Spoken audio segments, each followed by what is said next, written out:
Oi, pessoal, tudo bem? Começando o Conexão Legislativa de hoje, repercutindo aqui o projeto de lei aprovado nas últimas semanas aqui na Assembleia Legislativa de São Paulo, do deputado Enio Tato, do PT.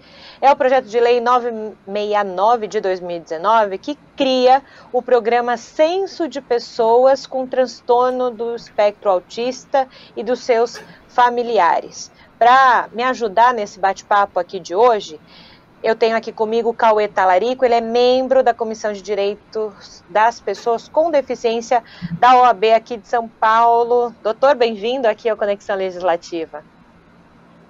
Muito obrigado pelo convite, é um prazer participar de um programa tão importante e espero contribuir aí um pouquinho com o debate. Doutor, esse projeto de lei, ele fala da criação de um programa. Vou até explicar direitinho para quem está em casa entender. Cria o programa Censo de Pessoas com Transtorno do Espectro Autista e dos seus familiares, com cadastramento no âmbito do Estado de São Paulo, e tem o objetivo de identificar, mapear e cadastrar o perfil socioeconômico, étnico e cultural dessas pessoas. A minha pergunta é: o quanto você entender quem são essas pessoas, da onde elas estão, se elas são de alguma região vulnerável ou não, o quanto isso contribui para a discussão e também para se colocar em prática as políticas públicas com relação a elas? Eu acho esse censo fundamental. É lamentável até, é uma pena que a gente não tivesse essa ideia antes, porque na verdade, se você comparar com o censo do IBGE, e acho até a gente importante discutir isso, falar, mas nossa, por que esse censo agora? Porque a pesquisa feita pelo IBGE, ela não considera, pelo menos com precisão, as pessoas que estão dentro do transtorno do espectro autista. Porque dentro das perguntas feitas lá no censo do IBGE em 2010, as pessoas com autismo só estariam inseridas ali se elas tivessem alguma deficiência intelectual. Porque lá, dentre as perguntas ligadas, né, à deficiência, era se tinha dificuldade de locomoção, se tinha dificuldade para enxergar, todas permanentes, né? Se tinha dificuldade de ouvir e, quando se falava em deficiência intelectual, se tinha alguma deficiência intelectual e exercer algumas atividades como trabalhar e educacionais. E nem todas as pessoas com transtorno de espectro autista tem deficiência intelectual. Então, lá, por isso que hoje no Brasil a gente não tem assim, uma ideia muito clara de quantas são essas pessoas e como é que você vai tomar algumas decisões importantes do ponto de vista de políticas públicas com relação a elas. Você não sabe quanto investir, qual é o custo que se tem para garantia de direitos, na implementação destes direitos. Então, isso é o mínimo, o fundamental é você partir realmente dessa base, né, da base desses dados. Já, olha, quantos aqui a gente agora no estado de São Paulo vai poder saber quantas pessoas dentro do espectro existem aqui no estado de São Paulo, aonde elas estão localizadas, qual é a situação socioeconômica delas. Então, eu acho fundamental além da possibilidade, né, depois de se fazer, né, fornecer uma carteira de identificação, mas é fundamental para a política pública você saber qual é a população, quais são os que o projeto de lei também, né, faz a interlocução para saber quem são os profissionais que atendem essas pessoas, quantos temos aí disponíveis dentro do Estado. Então, isso é fundamental para estabelecer política pública. Não tem como se pensar em política pública sem saber para quem que ela é voltada. E nesse aspecto, né, Cauê, é a questão do ser assertivo, né? Quando você sabe, você tem aí um know-how e você conhece o público que você quer ajudar, vamos dizer assim, num português claro, você é mais assertivo nas ações e até mesmo quando se fala em verba para essas questões, você é mais assertivo.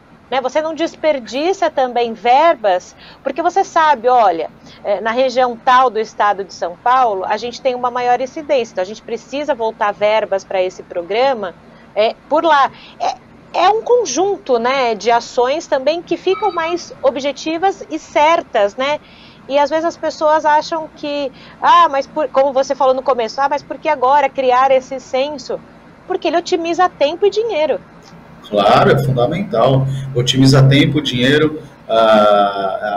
Quando você vai pensar, é exatamente isso que você estava abordando. Então, assim, você vai analisar qual é a região onde tem maior incidência e onde será feito um investimento maior.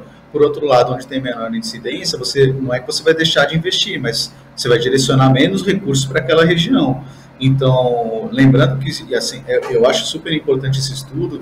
Se você pegar, né, um país como os Estados Unidos, eles sabem quanto que eles gastam, né, com investimento, né, voltado à garantia de direitos das pessoas, falando aqui, né, das pessoas dentro do espectro autista, mas eles sabem que eles gastam, por exemplo, aí, 126 bilhões de dólares, aí, pegando dados de 2012, e é interessante porque, a partir desse censo, outras medidas podem ser tomadas. Lá, por exemplo, eles sabem qual é o custo, direto ou indireto, né, da família, da pessoa e da família com uma pessoa que tem aí transtorno do espectro autista.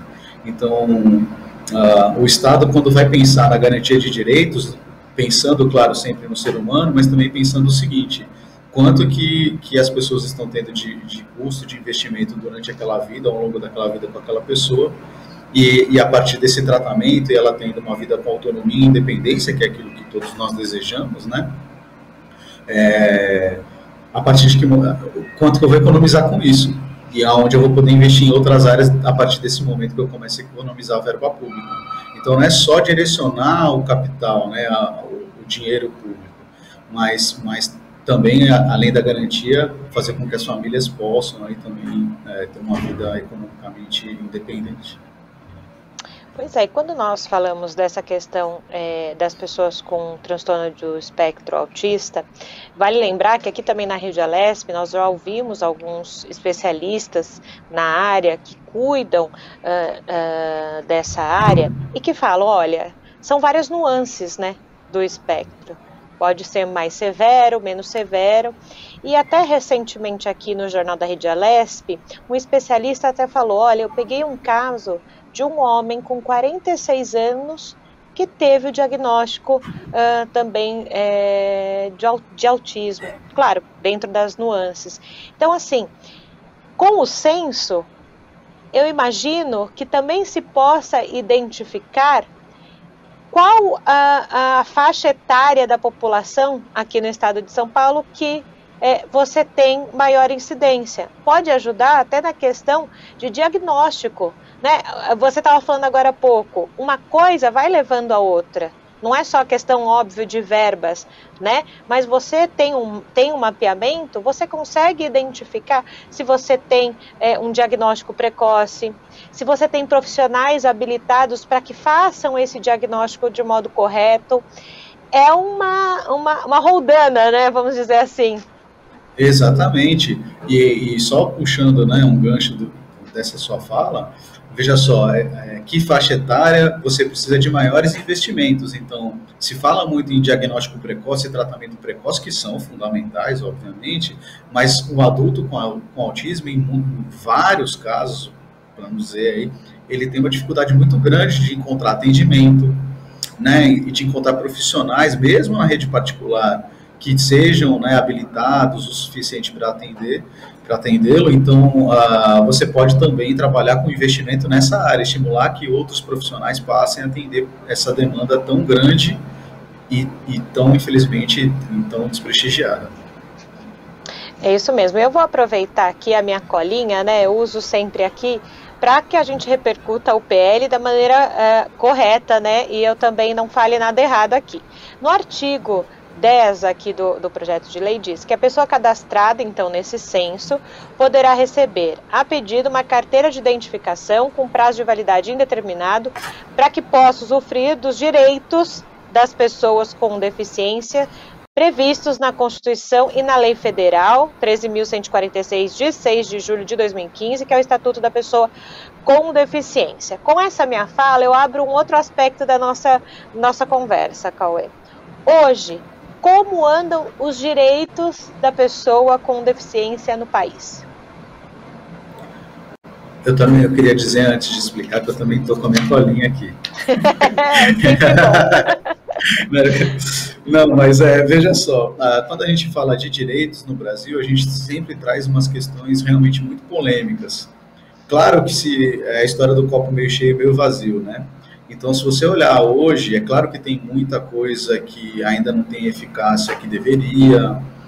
O Estatuto da Pessoa com Deficiência é uma lei de 2015 que entrou em vigor, né, em 2016 e que, até falando como um ativista nessa área, a gente esperava que ela tivesse uma aplicação maior, mas é muito melhor, né? Nós estamos num panorama bem melhor do que era no passado. A gente vive um país em que o preconceito ainda é muito grande, infelizmente. E o combate a esse preconceito é extremamente difícil, e são vários tipos de preconceito aqui, não só em relação à pessoa com deficiência. Falando da pessoa com autismo especificamente, até se ela era considerada ou não pessoa com deficiência, existia essa dificuldade no passado. Só com a Lei 12.746, que ela foi considerada a Lei Berenice-Piana, que ela foi considerada a pessoa com deficiência. Então, ali, textualmente, e está livre agora de dúvidas, a pessoa dentro do espectro autista é considerada a pessoa com deficiência. E, como tal, né, ela tem todos os direitos que as pessoas com deficiência têm, além das, né, assim como as demais pessoas com deficiência, outros direitos que são garantidos a todos.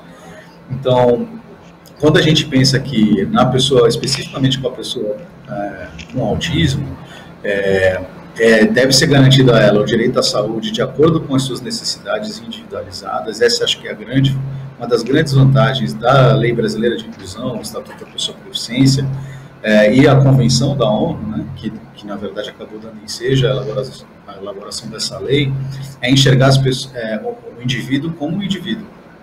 E você não achar que um tratamento ou do ponto de vista da educação, que todos devem receber sempre algo uniforme, mas na verdade sempre a medida tem que ser sempre individualizada. Então, do ponto de vista da saúde, a gente está vendo aí, ainda que um pouco incipiente, mas está vendo que eles merecem um atendimento mais adequado. O projeto de lei, acho que aqui que prevê o censo, inclusive, tem essa interlocução com a saúde, né, com o nosso número de tratamentos. A gente vê a necessidade, do ponto de vista na escola, a gente sabe que a lei Brasileira de Inclusão prevê o profissional de apoio escolar, algo que é fundamental, né, em alguns casos, para a inclusão. Então, não adianta a gente pensar em inclusão, principalmente não só na educação, mas falando aqui de educação, não adianta pensar em inclusão sem romper aí as barreiras que impedem o aprendizado. Então, não é só inserir na sala de aula que a pessoa vai estar aprendendo ou que vai estar tendo garantia ao acesso à educação. É muito mais que isso. Eu acho que aí falta, e se Deus quiser, com esse projeto seja mais estimulado, mas falta pensar em um número maior de residências inclusivas, moradias assistivas, né, para a vida independente. Eu acho que isso falta um pouco, mas eu acho que na educação a gente está tendo uma evolução, não dentro, talvez, do esperado, mas acho que somos até uma certa referência nisso. No mercado de trabalho, falando da pessoa com transtorno de espectro autista, a gente tem visto algumas condutas bem interessantes, porque também tudo para ela tem que ser, todos para as pessoas com deficiência, e para o autista não é diferente, né? Tem que ser adaptado e romper as barreiras que impedem o seu direito, o exercício do seu direito ao trabalho. Então, se precisar de um emprego apoiado, caso não precise, seja, né, claro que é sempre melhor, mas se precisar de um emprego apoiado, tudo isso é garantido à pessoa aqui com autismo. Agora, eu quero desmembrar essa sua fala em 3, Cauê.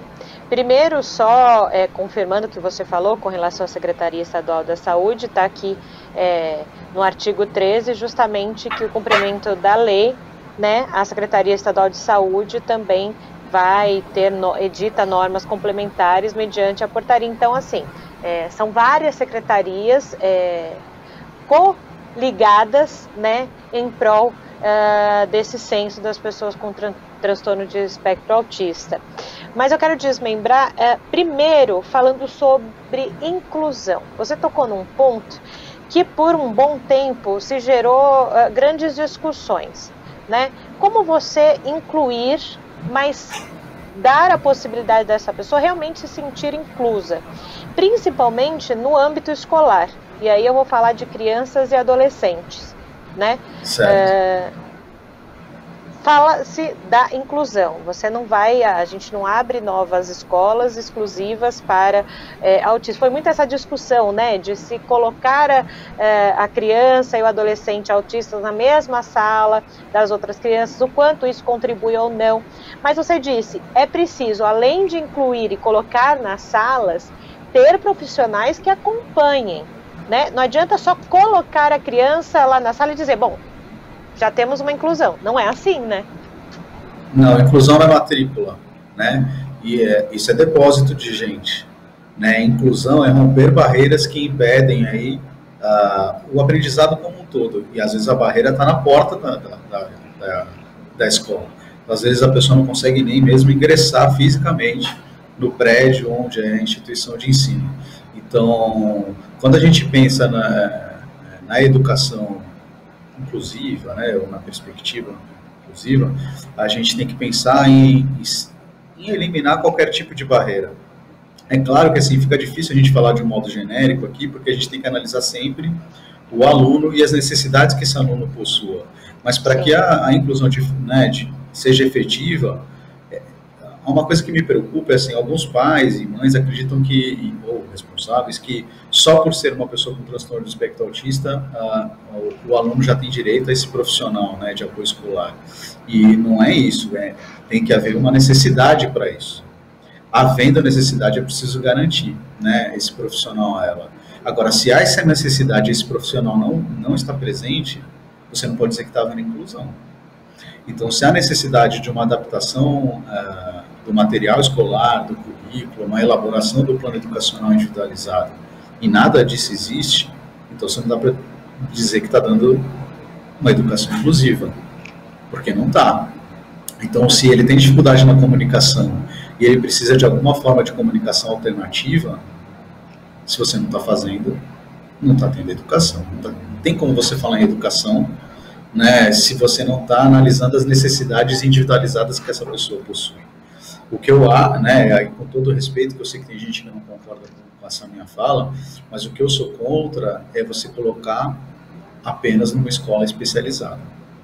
Eu acho que pode haver, né, uma oferta no contraturno, o ideal é que aconteça, né, numa escola regular, e a gente, acho que nisso está engatinhando muito, o que deveria estar acontecendo ali, mas o fato é que não está. Mas não é um ensino, para mim, é um direito fundamental. Para mim não, acho que para todos, né? É um direito fundamental. E como um direito fundamental, ele não pode, né, ser renunciado por ninguém, nem por pai, nem pela mãe, nem pela própria pessoa com deficiência. Então isso tem que ser garantido a ele, livre de, repito aqui, qualquer barreira, seja o material, seja o número de alunos. A gente tem, né, lei estadual aqui permitindo redução de alunos, e isso é super interessante. E fundamental, falando da pessoa com autismo, às vezes é fundamental para ela. Sim. Porque é um lugar muito cheio, muito barulho, né, muito barulho para vários autistas, isso é prejudicial. Ele não consegue realmente sequer permanecer naquela sala de aula, quanto mais aprender. Então tudo isso tem que ser pensado, analisado e constado o plano educacional individualizado também. E essa sua fala me chama a atenção duas vezes. Claro, primeiro como jornalista e com quem está falando aqui, repercutindo um projeto de lei, e também como mãe. Porque quando você fala dessa questão de inclusão, na escola do meu filho, na sala do meu filho esse ano, ele está na 2ª série do ensino fundamental. Tem um amiguinho que tem o espectro autista, e logo nos primeiros dias a mãe dele nos enviou, naquele grupo famoso de mães do WhatsApp, né, uma carta de apresentação de como, sobre ele, né, contando sobre o espectro, o que facilitava, o que para ele era difícil nesse momento. E a gente está em aula remota, né, a gente está falando de aula remota, não está falando ainda no dia a dia das crianças, né, mas eu achei interessante, porque partiu da mãe, né, não partiu da escola. né? Claro que eu não sei os pormenores de como que é essa interação com a escola, mas foi interessante. Por exemplo, na aula remota, lá uma das questões era, ele gosta que seja objetivo, né? Sem rodeios. Né? Então, assim, imagina numa aula remota, várias crianças falando ao mesmo tempo e as crianças querendo perguntar alguma coisa, enfim, é um modo de ajuda, né? Mas me parece que a escola precisava abarcar isso junto, não só a mãe enviar para as outras mães um pouquinho sobre o filho, não é? Eu confesso que eu fiquei confusa nessa. Eu concordo, e assim, seria interessante que todas as mães fizessem, e pais, né, falando agora como pai, e eu sou pai de duas crianças maravilhosas, lindas, e uma delas está dentro do espectro autista, meu filho mais velho é autista. E seria interessante, acho que todos aí fizessem apresentações, né, fizessem a devolutiva para essa mãe. Bom, então eu vou apresentar minha filha, porque todos os nossos filhos... E, na verdade, todos nós temos as nossas limitações. Não é? Talvez não sejam limitações tão grandes a ponto de nos considerarmos pessoas com deficiência. Mas todos nós temos as nossas limitações. Né? Então, e o interessante é quando você pensa na educação inclusiva, é que a educação inclusiva ela é benéfica para todo mundo. Ou ela não é de verdade uma educação inclusiva. Porque todos nós, em algum momento, temos alguma dificuldade em alguma disciplina ou em diversas disciplinas, né, ou dificuldade de aprendizado. Eu sou aluno até hoje, né, e claro que tenho minhas dificuldades enquanto aluno. Então, se você acreditar que a escola é algo quase que um processo industrial de ensino, que é aquela coisa uniforme para todo mundo, achando que todo mundo aprende do mesmo jeito, não vai funcionar. Agora, quando você pensa em algo, né, já... individualizado, feito para cada um, quando o seu filho que não tem deficiência, que falo, né, eu estou nos dois lados da moeda, o seu filho que não tem deficiência tiver alguma dificuldade, você sabe que aquela escola vai estar preparada para suprir qualquer dificuldade, porque ela está acostumada e está preocupada com o ensino individualizado para cada um. E aquele aluno que tinha mais dificuldade no aprendizado foi bem atendido e aprendeu. Então, aquele seu filho, que naquele momento, né, até então ele não tinha dificuldade nenhuma, mas naquele momento está tendo alguma dificuldade, ali, né, naquela escola, você tem certeza que ele será bem atendido. Sem falar que eu prefiro, né, que meu filho tenha um aprendizado não voltado só para profissionalização, para um dia ser passar num bom vestibular e ser um bom profissional. Mas eu quero que meu filho e minha filha sejam bons seres humanos. Então, conviver com a dificuldade, com a diversidade, permite que a gente seja um ser humano bem melhor, pelo menos é o que eu acredito. Pois é, e eu confesso que a gente está no começo do ano ainda, vamos dizer assim, e eu estou curiosa para saber como também a escola vai desenvolver esse tema com eles, porque pode falar, eles têm 6, 7 anos, mas eles sabem, né? Eles se reconhecem, né? E eu lembro que eu li a cartinha que a mãe enviou para o meu filho, e ele achou o máximo. Ele também gosta do Sonic, igual eu, que legal, já posso levar para ele o Sonic. Então você vê, as crianças se entendem, né? Elas se entendem, elas se ajustam para brincar. E o preconceito, na verdade, é o adulto que acaba ensinando para a criança. A criança, ela vem livre de preconceitos e vai se adaptando, vai se moldando ali de acordo com a realidade. Então, a minha filha também tem um colega, né, que é na sala de aula, que é autista, e quando a gente perguntou, e aí, filha, tem, né, quer dizer que tem um amigo, assim como o seu irmão, que é autista na sua sala, ela virou pra gente e falou assim, e daí? Tipo, tá bom, é normal, né, pai? Falei, você tem brincado com ele? Tem, a gente brinca, interage, tem mais alunos, né, os coleguinhas também. Então, e a minha filha está mais ou menos na faixa etária, né, do seu filho aí. Então, assim, o que a gente espera é que isso continue à medida que eles forem crescendo, né, e isso realmente conviver com essa diferença e com outras diferenças, né, seja algo natural e não uma surpresa, coisa que para a gente, né, o pessoal já da nossa faixa etária, infelizmente para a gente não era uma coisa tão usual. E aí a gente entra num outro aspecto, né, Cauê? Você falava dos ainda preconceitos que existem, e a gente falar abertamente, aí é o papel dos pais e da família, né? A gente falar abertamente com os nossos filhos sobre essa diversidade é muito importante, né? Dizer para eles, né? Independente de cada um com a sua idade, do modo que dê para falar para cada um na sua idade, mas é isso, a gente precisa falar sobre, né? Porque é o que a gente falou, as crianças, elas se viram sozinhas, mas a gente precisa dizer que existe essa diversidade. Precisa dizer que somos todos diferentes, porque né, ainda mais dentro de uma sala de aula, se você olhar, né, para cada aluno, você vai ver que uma pessoa nunca é igual a outra. É um erro muito grande a gente achar que todo mundo vai sempre aprender da mesma forma, vai gostar das mesmas coisas. Isso é um erro muito grande, não adianta pensar assim. Então, e existem diversas formas de você trabalhar isso, desde a criança, né, até o adulto, mas falando de criança, tem livros infantis, né, que tratam sobre o autismo, explicando do coleguinha de uma forma lúdica, de um coleguinha que tem autismo. Então, isso é obrigatório que seja trabalhado na escola. Assim. Isso a gente está falando do autismo, mas assim, que seja trabalhada a diversidade como um todo, né? Falando do autismo especificamente, isso é necessário, porque o número, né, vem aumentando de pessoas com autismo, assim, de forma bem...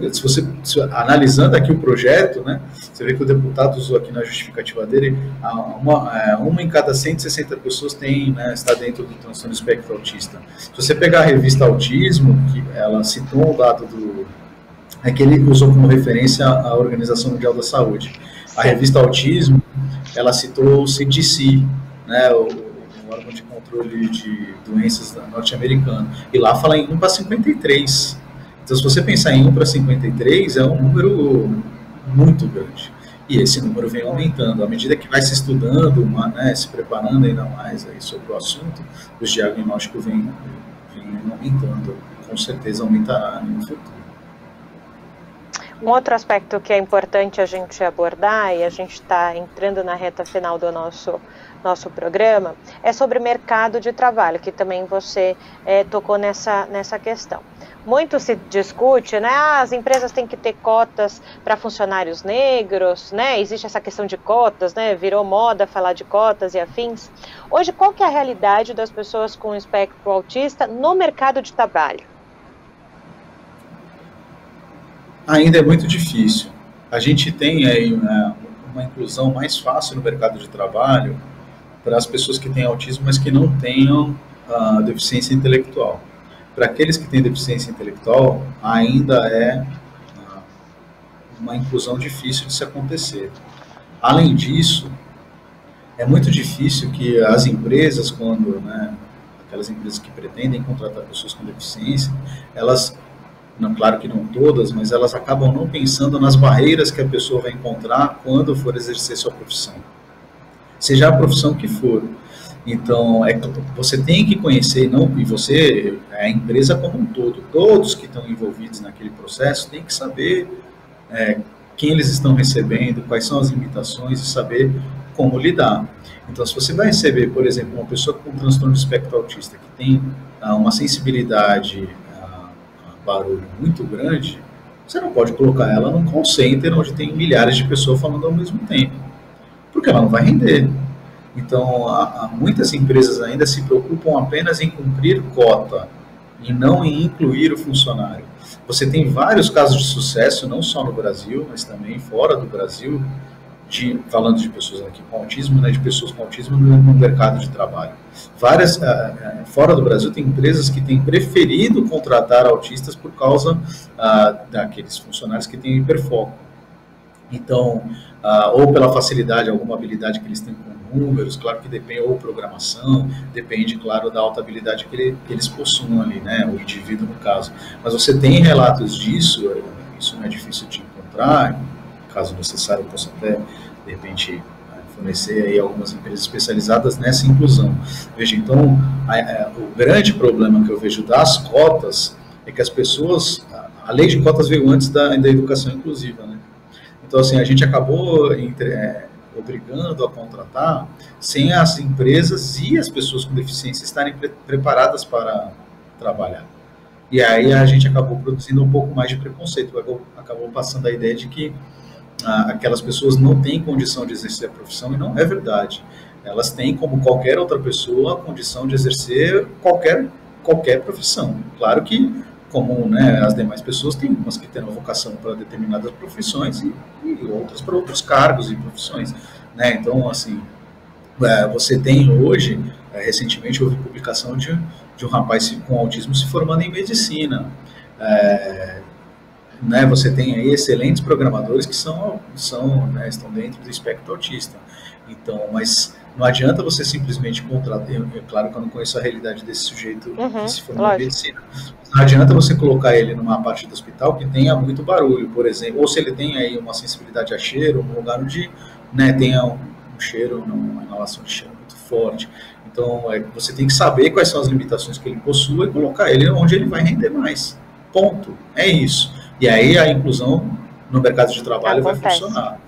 É lógico, porque assim como na escola, você não pode acreditar que está tendo, né, a inclusão no mercado de trabalho simplesmente contratando. Esse é o primeiro passo. Assim como a matrícula, né, na escola é o primeiro passo, a contratação é o primeiro passo. Mas as adaptações, ou pensar num desenho universal, tudo isso tem que ser visto já, de preferência antes da contratação, no momento que está havendo entrevistas e tudo mais, se for efetivar, ou, claro, que no pós-contratação, em treinamentos e tudo mais, ou exercício de emprego. Eu acho o emprego apoiado uma medida fantástica, que às vezes o profissional vai lá, faz o treinamento junto com a pessoa com deficiência, faz treinamento com a equipe onde ele vai trabalhar, conversa com o empregador, faz sugestões de adaptação, e a coisa, a partir daí, funciona. Claro que em algum momento essa figura vai deixar de estar ali, mas até a pessoa efetivamente conseguir prestar a sua atividade, ele estando ali, a coisa funciona. O que não dá é a gente achar assim, cumprir a cota contratando, incluir no mercado de trabalho, contratei, cumpri a vaga, pronto, cumpri minha missão, e não pode ser assim. Né? Não pode ser assim, porque aí realmente a coisa não funciona. E esse é um outro aspecto que vai render um outro programa, viu? Porque a gente está no limite aqui do nosso horário do Conexão Legislativa, mas já deixo o convite para você voltar e a gente retomar essa questão do mercado de trabalho e outros aspectos. Agradeço pela sua contribuição, foi muito importante ter a palavra de alguém que conhece tão bem essa questão. Obrigada, viu, Cauê? Imagina, eu que agradeço a oportunidade, estou à disposição sempre que vocês precisarem e espero que, de alguma forma, a gente possa ter contribuído para que, né, esse preconceito deixe de existir. As pessoas com deficiência só são diferentes de pessoas sem deficiência, mas as pessoas sem deficiência também são diferentes entre si. Então, o que a gente precisa entender, né, as necessidades que cada um possui, todos nós possuímos, né, e a partir daí realmente aceitar que a sociedade é algo tão diverso, tão bacana, e é isso que faz, né, a nossa sociedade tão rica. Obrigado pela oportunidade e até mais. E a gente se encontra aqui na Rede Alesp, ponto final. Ponto final no nosso Conexão Legislativa. Como eu falei, a gente se encontra então aqui na programação da Rede Alesp. Até mais. Tchau.